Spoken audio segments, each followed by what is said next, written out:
up, homies, and welcome back to the Homies Fantasy Football League Recap Show. This is Week 3. Unfortunately, my co-commissioner, Adam, is not available for this week. He's taking a temporary leave of absence, and as we get into some of these scores and highlights, it may become pretty evident why. But he did want me to pass along a message to all of you for this upcoming week. Good luck. You all suck. But not quite as much as his fantasy football team. I can neither confirm nor deny that those were his exact words. But let's get into these scores and highlights from Week 3 and recap all the action that took place. This week we're going to be starting with Orton taking on Jose. Now both of these teams came in 0-2, looking for their very first victory, hoping to get back into the swing of things after a rough start to the season. And one team came out swinging hot and the other one was, well, Jose. We'll start on Jose's side of things of the scoring here. As far as all three of his wide receiver spots go, not too bad at production. 14 out of Devontae Adams, 15 out of Jalen Waddle, 13 out of Curtis Samuel. But your odds aren't looking good when you got to start Jimmy G at QB. And aside from those wide receiver spots, just really didn't get a lot of production. Just 90 points out of Jose this week. And for a season that's already been so much of a struggle, it didn't bounce back here in Week 3. But on the other side for Orton, he's had his struggles throughout the year, obviously starting 0-2, but a massive week out of him. Lamar Jackson continuing what looks to be an MVP campaign potentially this year. He drops a 40 bomb. James Robinson with 20, T. Higgins with 14, Russell Gage with 25, and, some double digits there out of the tight end, the flex, and the defense. A really good week for Orton, 149 points. A great way to bounce back and get into the swing of things. Could be a sign of things to come, especially if Lamar continues to do what he's been doing. We could see this carry Orton's team a decent length of the way. Time will tell. But as far as this one goes, an absolute blowout here for Orton. Final score 149-90. Orton gets his first win on the year, moving to 1-2, and Jose dropping to 0-3. Moving on to our next matchup, we've got Will taking on David. Now, contrary to the last one, these two guys are both coming in undefeated, 2-0 to start the year. Will, as we know, being the reigning champ, as he likes to continually shove it down our throats. Got to get that action somewhere, don't you, Will? But anyway, we've got these two teams coming in, both looking to continue their strong starts of the campaign. We'll start on the side of David. Again, those receiver spots doing well for him, similar to Jose, Terry McLaurin, Tyler Lockett with 16 apiece, Cordell Patterson in the flex spot with a nice 22. But other than that, not a whole lot of scoring, no running back production. Kyler Murray continues his struggle so far this season. David does crack the century mark, but barely. Just 103.76 points out of him.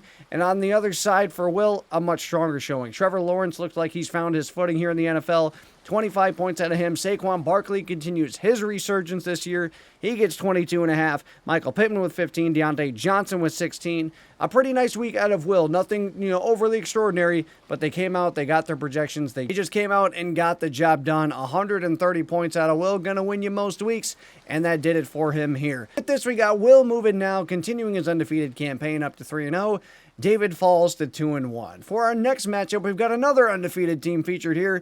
We've got Craig taking on, Patrick, who has seen the complete opposite start to his season being over. And, breaking news, spoiler alert, that campaign isn't going to change for either side after this week. Starting on the side of Patrick, not terrible production.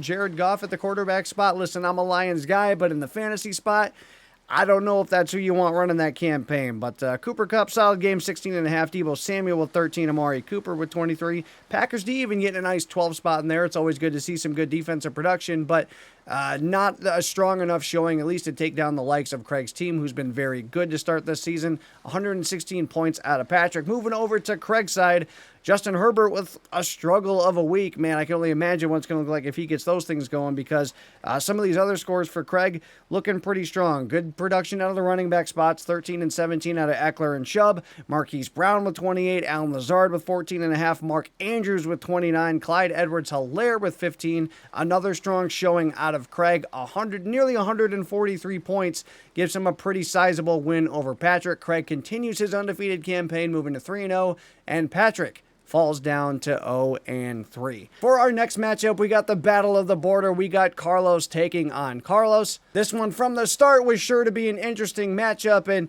it ended up being that. A pretty close game, all things considered in this one. We'll start on the side of new Carlos here. Joe Burrow with a nice game of 23 points. Drake London continuing his strong rookie campaign with 14.5. Noah Brown Wasn't really even sure he was that sizable of a receiver for Dallas, but manages 10 points. And Devontae Smith, an absolute breakout game after his little bit of struggles to start the year, but a 31-point game out of him. All that giving Carlos a pretty good fighting chance this week. Might have had a lot better one if he didn't let Craig's dad set his lineup, because Keenan Allen was left in there for some odd reason, even though he's been out with injury for a couple of games now.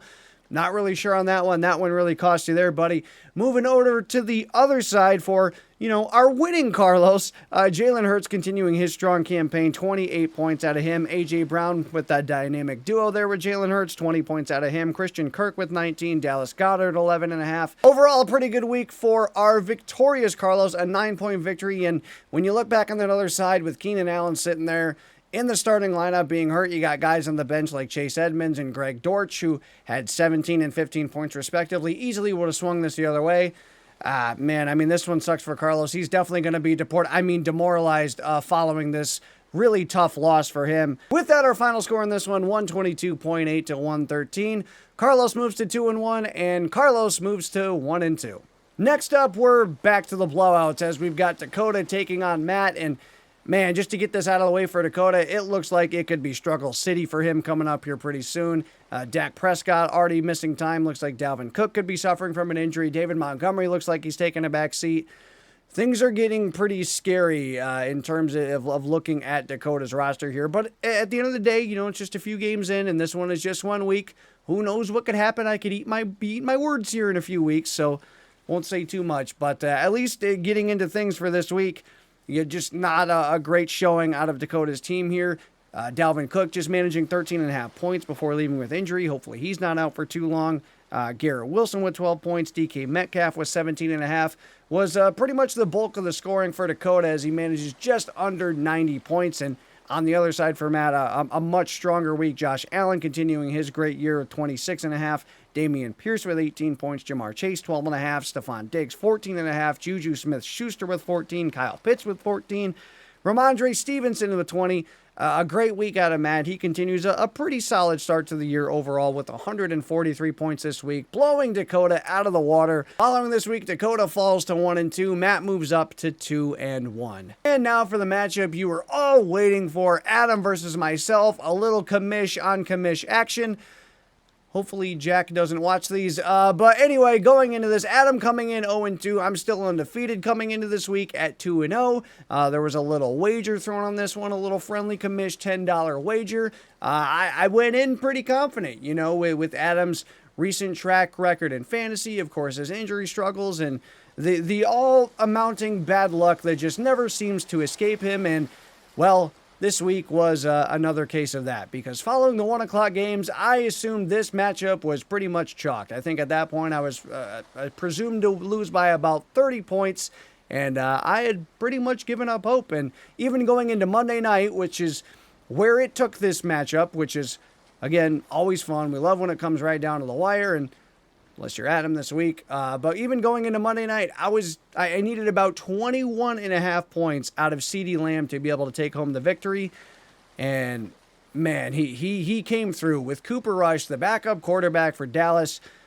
Still was able to get the job done, and holy crap, I am absolutely stunned and blown away by how this one ended up. Let's start on the side for Adam, though. We'll give him his little shining moment here in what's been a struggle city of a season for him. Najee Harris with 13, Devin Singletary with 24, Cortland Sutton with 18 points, Brandon Ayuk, newly acquired, with 13, Travis Kelce with 18, Cam Akers with 10, and that gives Adam overall a decent week. We've seen much worse, of about 109.5 points, and on the other side, for you, boy, not the prettiest week out of me either, but was enough to get it done. Patrick Mahomes was 17. When you take a guy like Mahomes, you expect a little bit more, but can't totally complain. Derrick Henry with 25. CeeDee Lamb, who I needed 21.5 of, managed 22.5 points to be able to get the job done there. Amon-Ra St. Brown with 13, and after that, it was some rough scoring. Went back and forth pre-games in the lineup between Mecole Hardman and Chris Olave. Obviously made the wrong choice there, and it just about cost me. Probably should have. But with all that said and done, I walk away with about a 1.3 point victory. Doesn't get a whole lot narrower than that, if we're being honest. And As the wise Sir Marshall Mathers once said, by the skin of my teeth and the hair on my nuts, I skated by in this one. Continuing my undefeated campaign to start the year, I moved to 3-0. Adam falls to 0-3. And, man, matchups like this really just make you wonder if any certain little thing could have been different throughout the week. Who knows where this matchup could have been. Mainly that Najee Harris, fumble or, as I've heard, fumble there at the end of the game, which, of course, we know to be -2.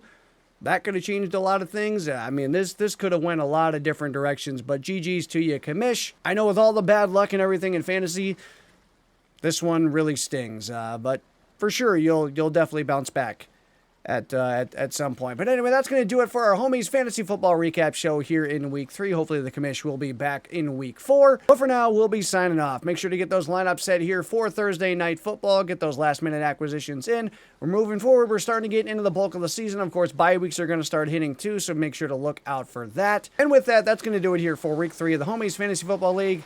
We'll see y'all next week. So long, losers.